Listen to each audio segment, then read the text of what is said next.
నరక చతుర్దశి దీపావళి అమావాస్య. ఆవళి అంటే వరుస, దీపావళి దీపముల వరుస. దీపావళి అంటే ఆశ్వీజ మాసం చిట్ట చివరి రోజున అనేక దీపాలతో పూర్తి చేసి ఇక కార్తీక శుక్ల పాడ్యమి నుంచి శివాలయంలో, విష్ణువాలయంలో, మఠ ప్రాంగణంలో ఏ దేవాలయంలోనైనా సరే దీపాలు వెలిగించడం ప్రారంభమవుతుంది.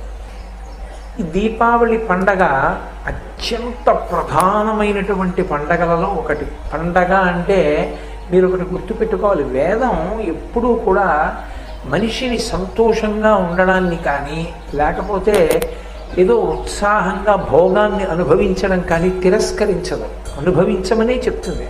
అందుకే పండగలు అన్నవి ఎందుకు వస్తాయంటే, ఒకటి శ్రీచక్రం ఎప్పుడూ ఒకలా బ్రతుకుతున్నటువంటి వాళ్ళు 3 కార్యాలు చేస్తారు పండగలో. ఒకటి తాము ఉన్న